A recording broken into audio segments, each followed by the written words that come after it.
Anyway, let's get going where we ended yesterday. Good morning. We're going to continue with the enzymology.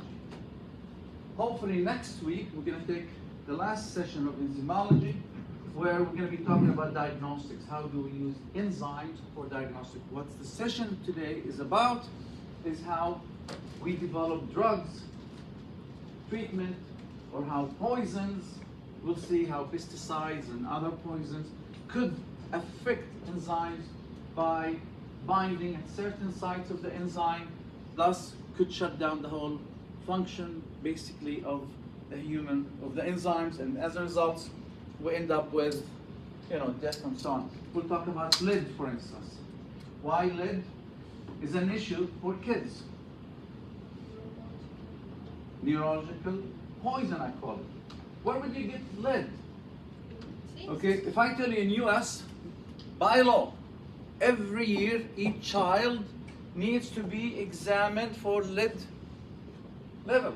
Why? You know where you get it?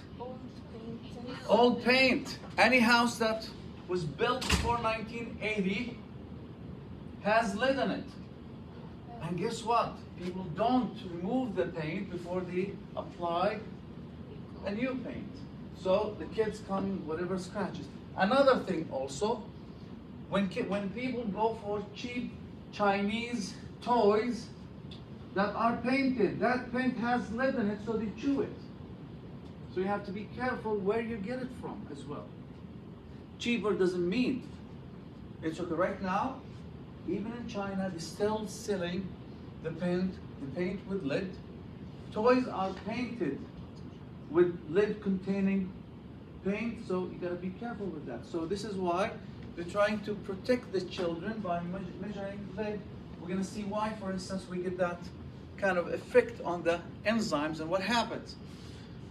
So let's go back to coenzymes and cofactors. What's the difference between coenzymes and cofactors? That is the goal of this session. Now, if you look into the enzyme, we have what is known as apo enzyme, which is inactive. Notice the active site of the enzyme. So apo enzyme, just the inactive enzyme without cofactors, without coenzyme. The coenzyme, notice here, binds to the same active site, followed by the substrate. So it allows the substrate to fit perfectly into the active site. So the holoenzyme is basically what? Holoenzyme is the enzyme plus the coenzyme. So this is apo enzyme, this is holoenzyme. Is it active enzyme? Yes, it's active enzyme. This is inactive enzyme. Apo, holoenzyme. Now, what is the coenzyme? It is cofactor, non-protein portion. That's the key thing. So coenzyme, cofactor, non-protein portion that binds to the active sites, making the enzyme active versus inactive when it's apo enzyme. Now, also, let's differentiate key coenzymes and cofactors. We have an apo enzyme right there. If it is slightly bound to the coenzyme, notice here just one covalent link, and it is organic molecule, this is what we call coenzyme. And usually it's derived from vitamins. That's why we know what we need the vitamins. Mostly they're coenzymes. If you have tightly bound, covalently bonded coenzyme, it is called prostatic group, such as FAD. If it's inorganic, this is organic. If it's inorganic, such as metals, this is called cofactors. So we have coenzyme. Now the question, is this coenzyme? Yes. Is prostatic group a coenzyme? Yes. Okay. They're called prostatic when it's tightly bound. but this is loosely bound. So can we call this coenzyme? It is coenzyme. So this is an example, NADH, example, FAD. To make it clearer, the co-substrate and prosthetic group. Co-substrate is the same as coenzyme. But to differentiate from the prosthetic group, co-substrate when the coenzyme is loosely bound with the enzyme. Does this ring a bell? Co-substrate is the coenzyme. So the coenzyme is loosely bound with the enzyme, that's co-substrate. When coenzyme is tightly bound with the enzyme, it's prosthetic group. After reaction, dissociate in an altered state. NAD becomes NADH. NADH becomes NAD after the reaction. So needed to be recycled in a different reaction. This is for the co-substrate or coenzyme. Prosthetic group, on the other hand, after the reaction returns to original form, such as FAD automatically. So it doesn't need another reaction to recirculate it. Coenzyme, notice here I called it coenzymes or co-substrates, same name, are not a permanent part of the enzyme structure. They associate, fulfill a function, and dissociate. The prosthetic group is part of the enzyme structure. So you could say co-substrate / coenzyme. Prosthetic group, is it coenzyme? Yes. But it's different. We don't call it co-substrate, we call it prosthetic group. Quantification. Now the enzymes, I could have 1 kilogram of enzyme, but it's useless. It's non-functional. So we don't care about that. What we care about, activity. So we measure the standard units is kcal. No one uses it. Why? Let's look into the definition of it. Amount of enzyme needed to convert 1 mole, large, 1 mole quantity, to in 1 second, small time. So would it be nice to say, give the patient, take 0.00001 unit? No. So what they did, they're using international unit or unit, where it's the amount of enzyme that will convert 1 micromole, small amount, in longer time. So we say, take 10 units of the enzyme, rather than 0.00001 because of that. So now everyone is using the enzyme. Don't tell me about milligram per ml or weight. I need 5 milligram of this enzyme. Doesn't work. I need active enzyme, because during purification, I could lose the whole activity of the enzyme. It becomes useless. But when you unify the unit, that's the right thing. And this is what we use for enzyme that we're going to be talking about next week. Diagnostic enzymes. ALT, AST, you look into units as basically the concentration. Isoenzymes, okay, we studied transcript variant last semester. You remember when we studied lamins, we studied so many transcript variants. What did we say about them? They results from what? Alternative splicing, right? These are transcript variant, but they all originate from the same gene. Isoenzymes, they do not originate from the same gene, but they have the same activity. So when I say isoenzymes, these are basically same enzyme in terms of activity that exists in different proportions in different tissues. And we're going to be using this in diagnostic enzymology next semester, the next session, next week. Okay? Meaning, creatine kinase, we have creatine kinase 1, 2, 3. Each one comes from different gene. Creatine kinase 2 is present mostly in the heart. So when there's heart attack, it gets into circulation. So if I see creatine CK2 in circulation, I know it's a heart attack.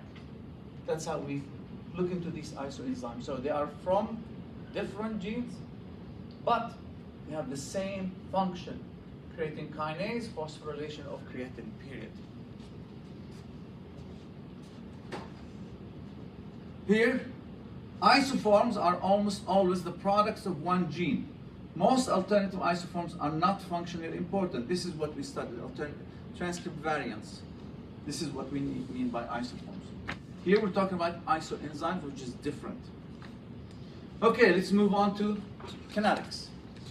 Let's be clear about it, because this is going to be used almost in every block in pharmacology. They'll tell you this is competitive inhibitor, non-competitive inhibitor, uncompetitive inhibitor. Let's understand it, because it's going to make your life a lot easier. Pharmacology, they're not going to teach you what I'm going to be teaching you right now. If we look into the reaction velocity versus substrate concentration, no enzyme is available. What's the relation? Directly proportional. As we increase the substrate concentration, which is the reactant, we increase the velocity, because there's more reactant for the enzyme when we're using the same fixed amount of enzyme. This is valid, put a statement using the same amount of enzyme. I cannot change that. If you change, it's going to be completely different. But here, I'm sorry, this is no enzyme here. This is just regular reaction. If we have fixed amount of enzyme, look what happens. It goes quick, then it plateaus. Here you put the statement using the same amount of enzyme. This one, sorry. Why did it do this?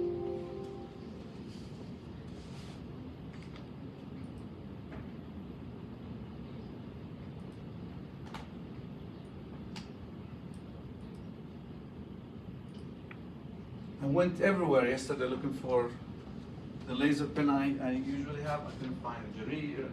No one has it. So I have to order it by mail. Here we put same fixed amount of enzyme. The previous slide, no enzyme. Okay, but I want you to know, tell me, and this is what we ask, what's the slope for this line compared to the slope of this line? Which one has more slope? What's the slope here? Think of slope is what? Delta y over delta x. Delta y, this is delta y, over delta x, right? So delta x is small. So delta y here is going to be bigger, right? Here, delta y over delta x, so the slope is small. So when do I get zero slope?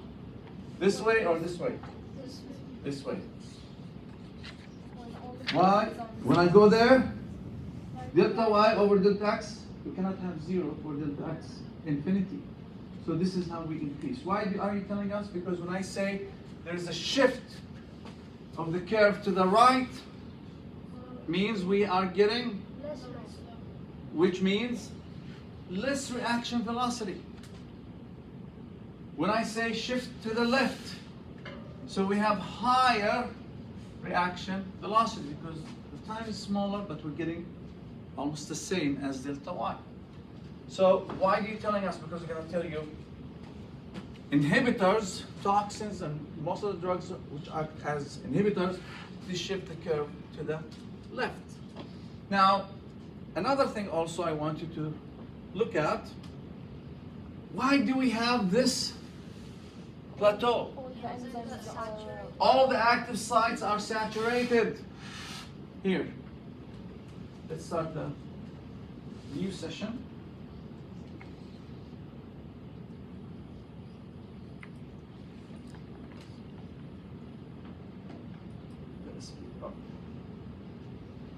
I'll leave you to read the objectives or lecture learning outcome according to the new criteria. Let's start with the Michaelis-Menten. You think, oh, it looks like Michael's, it's Michaelis. I even searched for it. It's pronunciation, it's Michaelis. I used to say Michael's, it's Michaelis. Okay? Michaelis-Menten model basically describes the whole reaction. So what they say, if the enzyme binds to the substrate, it forms enzyme-substrate complex, and then we have enzyme product released. We have factors, cofactors, I don't care. But this, basically what they came up with, the velocity or rate of the reaction is determined by measuring how much substrate disappears or product disappears as a function of time. Meaning, you have two options.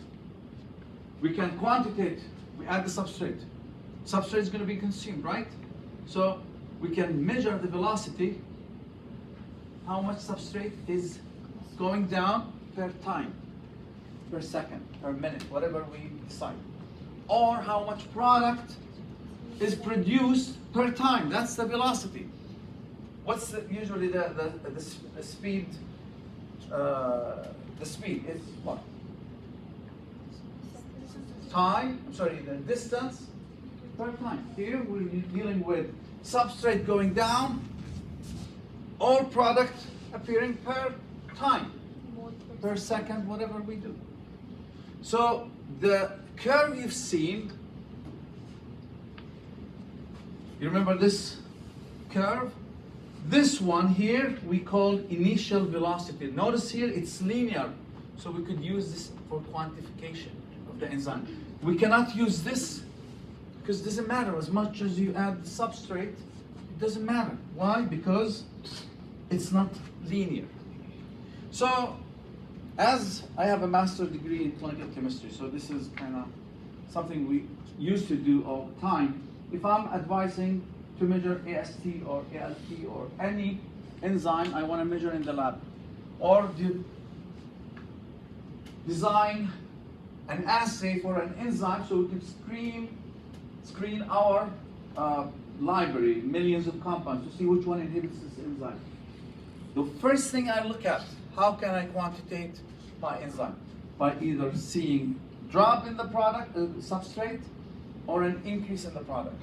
So we pick a substrate specific for the enzyme. In this case, alk phosphatase, alkaline phosphatase. We're going to be talking about next week. What do we use it for?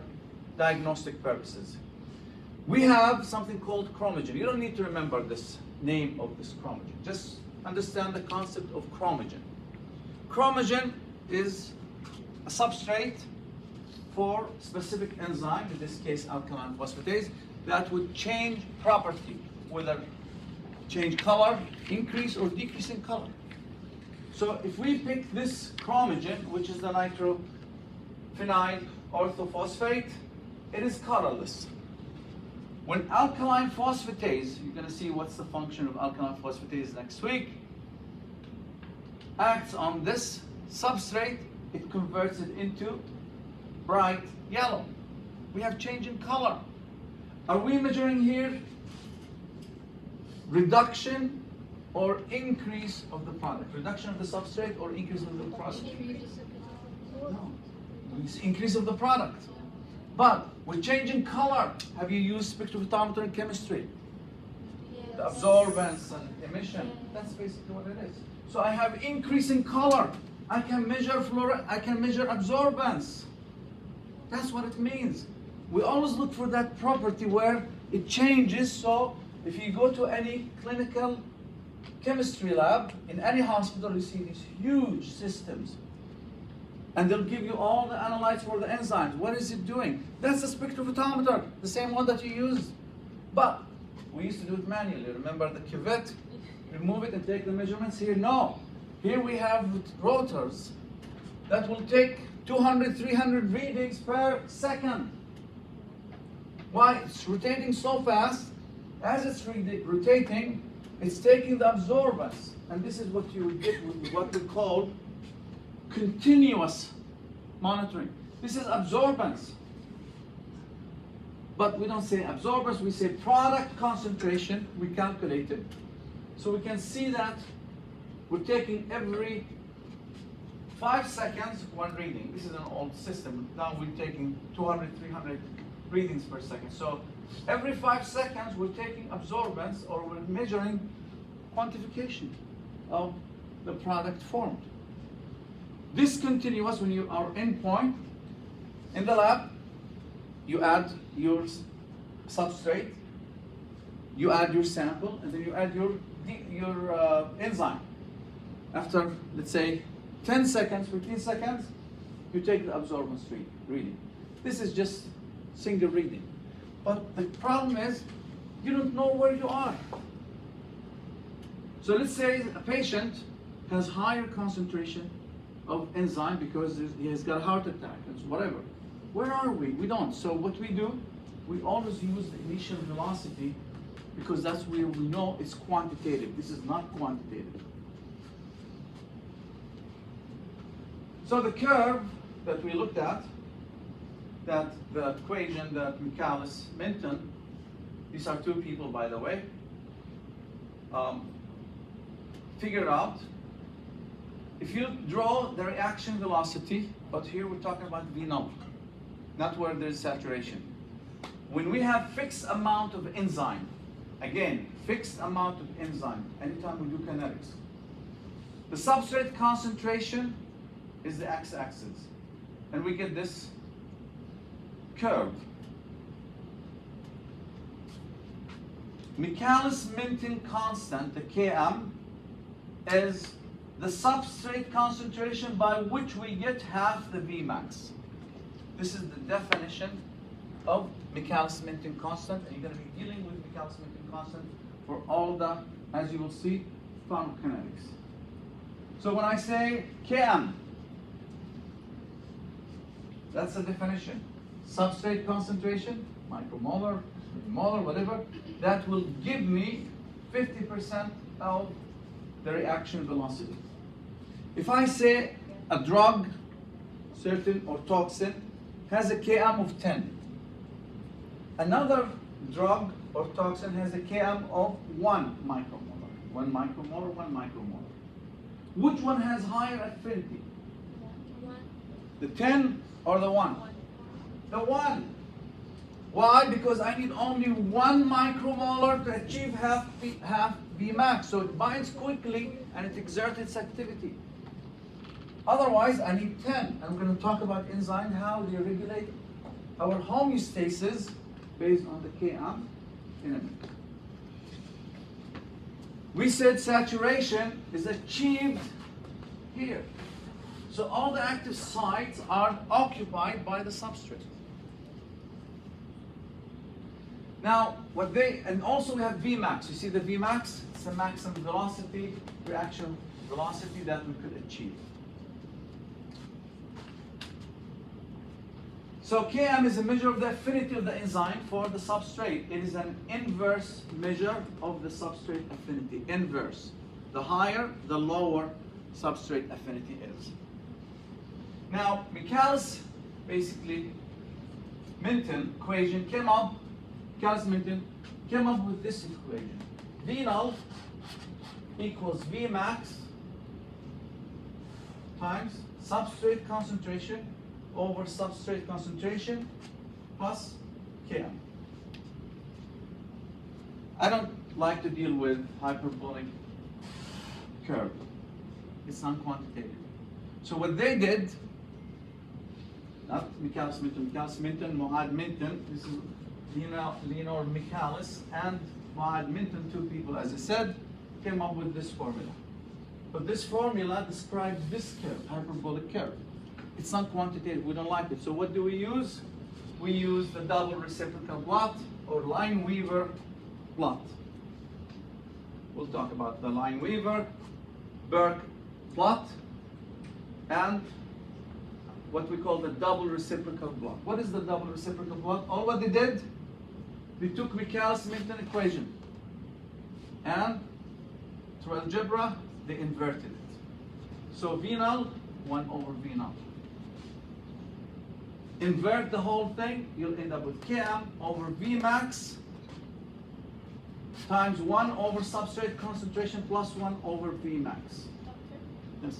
Are we going to be asked to calculate everything using the formula? Yes. Or do we know Just know this formula. Do we have to know it as in relations, like if this goes up, this goes down? Or Yes, relation. When I say higher Km, I give you example. Means lower affinity. But I'm going to show you other things as well. Okay? This is the formula I want you to remember. This is quantitative because this reminds you of what? the linear curve equation. Y equals m, this is the x, plus the y-intercept. This is the equation. So if you take it and draw the curve that you've seen a minute ago, you're going to end up with the Lineweaver-Burke double reciprocal plot. You just need to derive the equation. Now, how do we do it in the lab? If you were biochemist, students doing master PhD, I would have asked them to do this experiment. We usually do these experiments where we take tubes. Into the tubes, we add the same, what? We have reaction, enzyme and substrate, right? So we add all of them, same enzyme, fixed amount to all the tubes. Then when I go for the first tube. Substrate is different. So which one I'm going to add? Substrate or the enzyme? I rather go for the substrate. 0 micromolar, for instance. 1 micromolar, 10 micromolar, 100 micromolar, 1,000 micromolar, different concentration substrate, but the same amount of enzyme. Let me add the first one 0. And then I take the absorbance after 20 seconds. Go for the next substrate concentration. I take the 1 micromolar substrate. Add the same amount of enzyme. I take after 20 seconds, I take the absorbance. 10, I take the absorbance.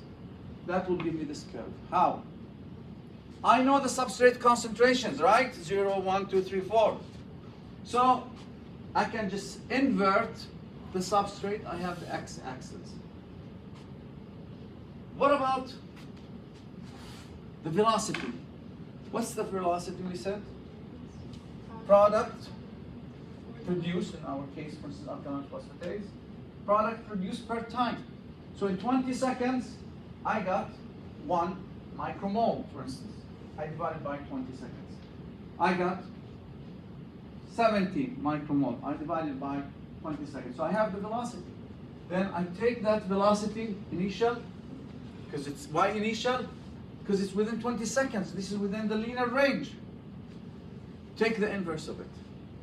So for each inverse substrate concentration, I put the inverted velocity. And I end up with this. And guess what? This is a linear curve. And what did we say about the linear curve? Y equals, so Y equals what? Mx, which M is slope. What is the slope? Km over V max. Why? You can see the equation right there. Km over V max is the slope. So I can actually, we have tools. If you search for the Lineweaver-Burke plot in Google, you'll see a tool. Give us the substrate concentration, give us the velocity, it will draw the plot for you. So I know I can easily now, I can plot it manually, they would do it manually, or use the tool for free usually, where I can take the slope. The slope is what? Delta y over delta x. That will basically equals Km over V max. So I have the slope. Now, where would I get the Km or V max? Two variables. What did we say about the y-intercept? The y-intercept here? 1 over V max.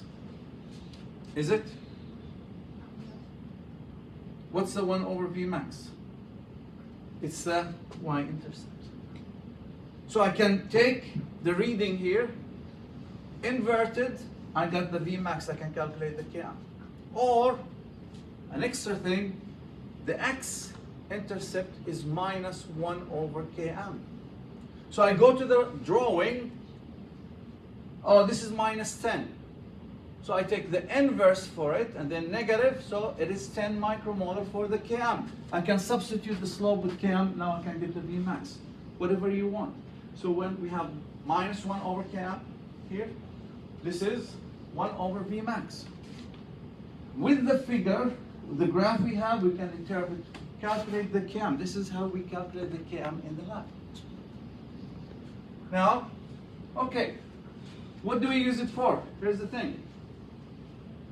I'm establishing an assay for whatever I'm trying, for hexokinase, how much substrate I'm going to be adding? 1 gram? 10 grams? What exactly?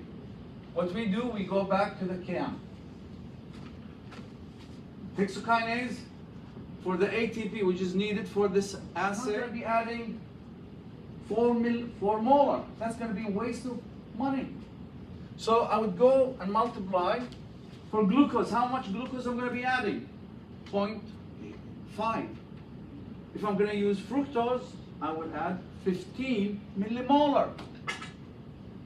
But notice here,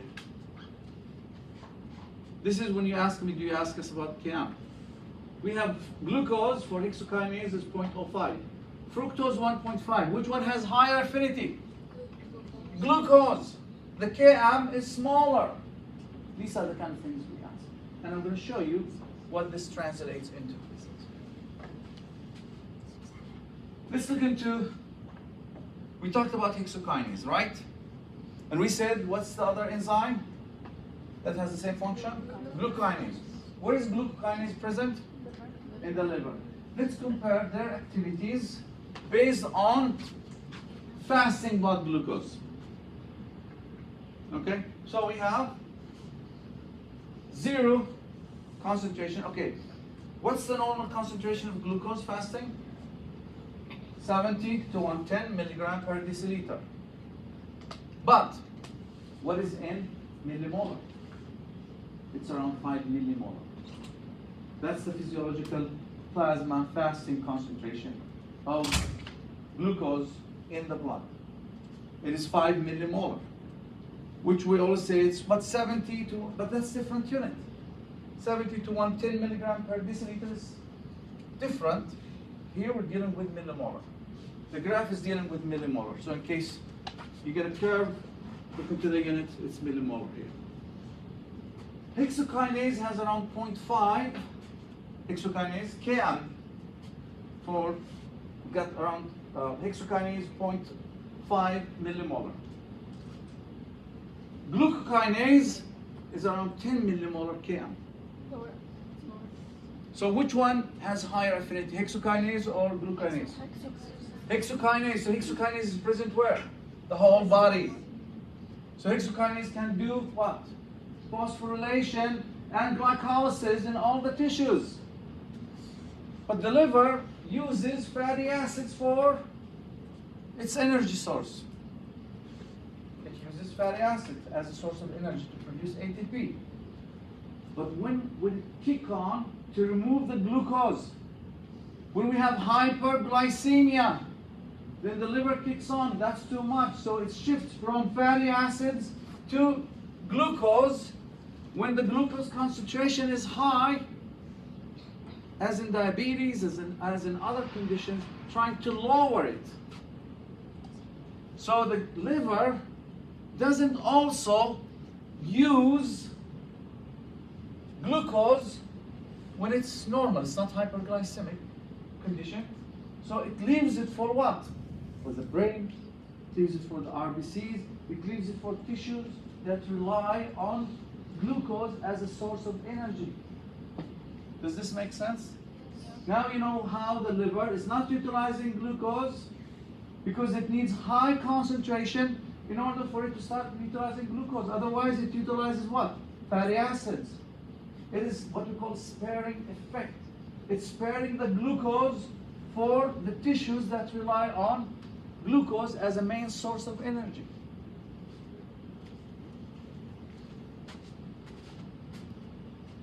Okay, let's look into the clinical side. You remember slow. So we have accumulation of acetaldehyde. That's why they start getting hangover. But, okay. What about why? Which one you would think has high Km? The ones in the other population for aldehyde, I'm talking about aldehyde dehydrogenase, or the ones that have Chinese that they have. Which one has higher Km? The Chinese. That's why it's not active, it's slow. But other people have low Km, that's why they metabolize it, so we don't have acetaldehyde accumulation. Now we understand the concept here? how we use it. Okay, regulation of metabolic pathways. Let's speak it up. If we have any metabolic pathway, will be, glycolysis, any pathway we can control it by different mechanisms. The first mechanism, A produces B, C, D, E, E goes back, and then we have inhibition. This is what we call negative feedback, right? On the other hand, it could be coupled, that metabolic pathway, to another reaction, in this case ADP, ATP, by which the other reaction controls the primary pathway via either positive feedback when there's ADP is high, let's move on, we need to convert it to ATP, or when ATP is high, this is a negative feedback. So this is another mechanism that we regulate any certain pathway. Another one is, notice here, A, B, C, D, E, but it's the presence of the substrate. So if you want this substrate to commit to certain pathway, we have that committed step. What's the difference between committed step and limiting step? Limiting inhibits the first step depending on how much. Limiting step is that this is the bottleneck. That's all. It's the slowest step. This is the bottleneck, meaning it's the slowest. That's what it means. So when I say committed step, how can it be committed step? If I have a reaction A to B to C to D, E, F, you'll notice that the first enzyme follows what we call the allosteric enzyme kinetics. So we have two different types of kinetics. Mechanical limiting kinetics, allosteric enzyme kinetics. These allosteric enzymes, they regulate the committed step. The others are Michaelis-Menten kinetics. Okay. So this is what we call sigmoidal in shape. Look into the S shape, sigmoidal in shape. Now, why are we talking about this? Because this is what I'm going to be talking about: drugs, activators, inhibitors, poisons, and so on, that usually affect that committed step. I want that substrate to go further into this pathway or block that step by regulating the allosteric enzymes. They are key enzymes in metabolism that we usually try to target them. So when we develop drugs for treatment and so on, we always go for, most of the time we all go for the allosteric enzyme. So we need to know the kinetics of the allosteric enzyme. The allosteric enzyme usually is composed of multiple subunits. Meaning, hemoglobin is multiple subunits, right? The same thing for allosteric enzyme. It's more than one subunit. Allosteric enzyme also, they what we call cooperative binding, similar to the hemoglobin. Binds the first molecule of oxygen. It changes its 3D structure, and that would makes it easier to bind for the second, third, fourth particle of oxygen. The same thing with the allosteric enzyme. But also, this is where activators exert their effect on the allosteric enzymes, or inhibitors. Let's talk about this. So allosteric enzymes are regulated by several activators and inhibitors. This is where the whole pathway is regulated.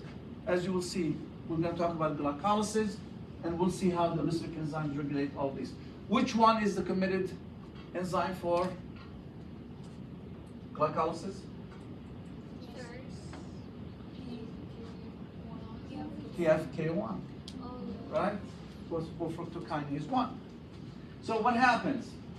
Allosteric inhibitor is going to shift the curve to the right, slow it down.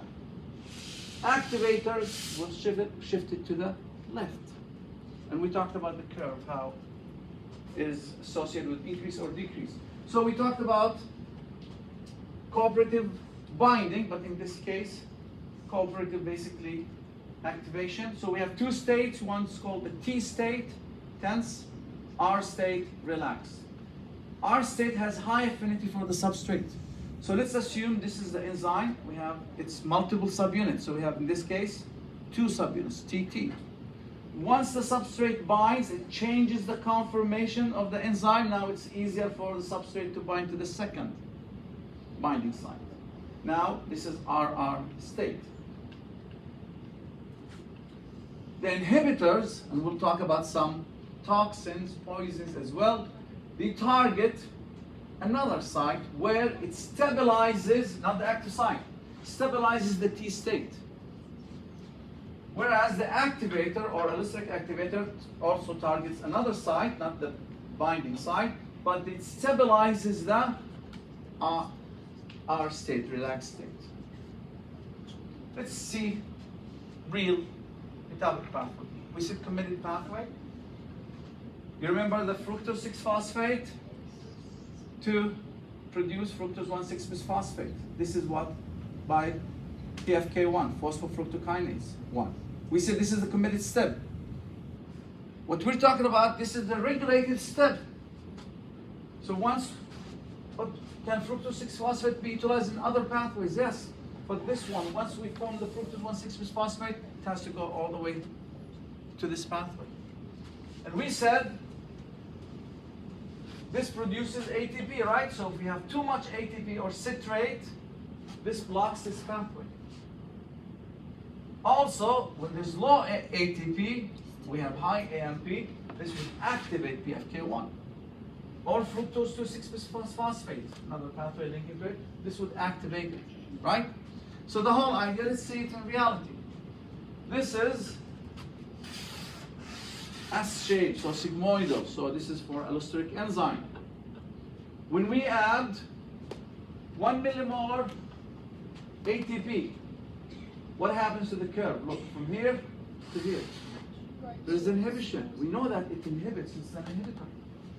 But when we add ATP plus AMP, you'll see the curve shifting to the left. As simple as this. So we have show you the importance of these PFK1 in the glycolytic pathway, our beloved glycolytic pathway, glucose 6-phosphate, fructose 6-phosphate, fructose 1,6-bisphosphate, we have PFK1 right there. And then we have the rest. So what happens? The alternative pathway where fructose 6-phosphate could go into pentose phosphate pathway, PPP pathway. Or it could go here. So when we say committed step, once this is formed, it will go that pathway. It's not going to go the other pathway. So the committed step in metabolic pathway, allosteric enzyme, it makes sure that this substrate would go into a certain branching metabolic pathway. Let's talk about clinical insight here. If we have, did you study nucleotide metabolism? No. You did not? You were okay. So we have an enzyme called phosphoribosylphosphate phosphate synthase, which is an allosteric enzyme in purine nucleotide synthesis pathway degradation. Okay? The whole idea, just to show you, do you know gout? Dal, muluk, nakras. When you eat too much. So, well, that's what you think, but it's actually when you eat too much chocolate, by the way. So, because chocolate can be converted into uric acid. Okay? I eat a lot of chocolate. That's why I have a lot of uric acid, urate. So, what happens? Gout will precipitate uric acid when it's salt. We have the urate into the joint. As a result, we have gout. Now, what happens if you have the enzyme PRS high in terms of mutation, which lead to the loss of regulatory control without an effect on catalytic activity, meaning this enzyme continues to be on producing uric acid. As a result, you end up with gout. Overproduction of DNA would lead to gout. Just to show you how these committed steps are very important and they have clinical application. So we talked last time about 3 effectors, environmental conditions covered, cofactors and coenzymes covered, enzyme inhibitors. These are chemicals that reduce the rate of the enzyme reaction. They're usually specific and they work on low concentrations. They block these enzymes, but they do not usually destroy it. Many drugs and poisons They are inhibitors of enzymes in the nervous system, as we indicated previously.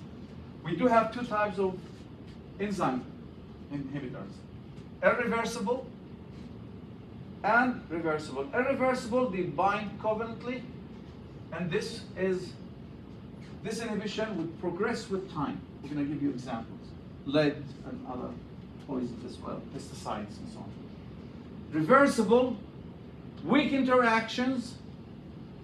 These are the weak interactions that will result in three types: either competitive, where many of the therapeutic application drugs that you see in the market, they're competitive inhibitors.